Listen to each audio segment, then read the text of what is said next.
So we got the domain and we got the hosting. Now we need to connect them to each other. Okay, let's say we're using SiteGround, or it'll be relatively the same process with other hosting companies. You're going to go to add a new website, and this is where it says, is it a new domain or is it an existing domain? Because we already registered it on 123reg, we're going to do existing domain.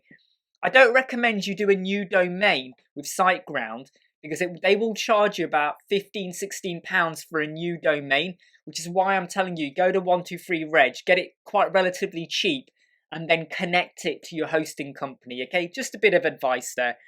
So what you do is you click on existing domain, and over here we are going to type websquadron.uk, okay? I'm only using fake names here because I'm not actually purchasing anything because I've got everything set up, but I'm talking you through the steps. What you would then do is click continue.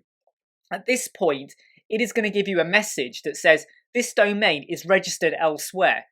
But what you do is you proceed, and when you proceed, it will then go through the motions of setting up that connection, and it will then inform you of the DNS, okay, the domain name server, and you need that to connect the domain and hosting together.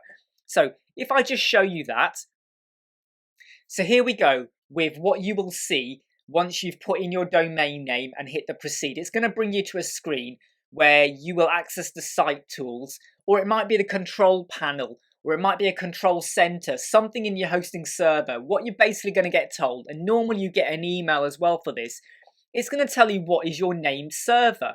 Okay, some hosting companies have more than two, they might have 3 or 4, but it's going to very clearly say to you, you need to now put those into the location of your domain to make the connection. Okay, so there's the name servers I need.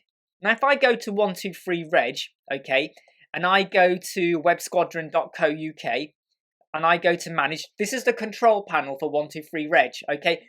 There are going to be different setups for different domain companies, but if you ever get stuck, just send them an email or give them a ring, and they'll very quickly tell you where you need to go and what you need to enter.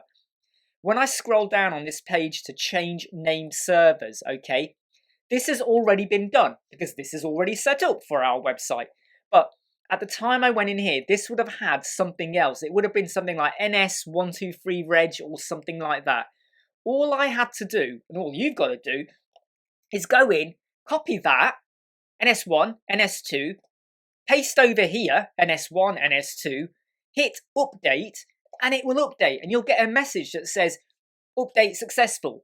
Now, it can take 24 to 48 hours for the domain name and the hosting to connect. It's called propagation. However, I have found it's normally done within 2 to 3 hours with 123reg and SiteGround, but don't quote me on that, but sometimes it's not a bad thing that if you're going to do this, do it towards the evening time, maybe, or even early in the day, and then sleep on it and come back in the morning, it has made the connection. And how do you know it's made the connection?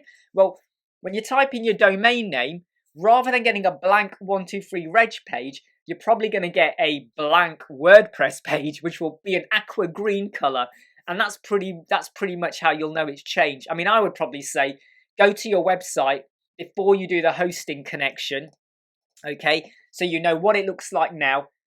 Make your connection, click continue or update, sleep on it, come back, and you'll see an aqua green screen. So basically, domain, hosting, connected!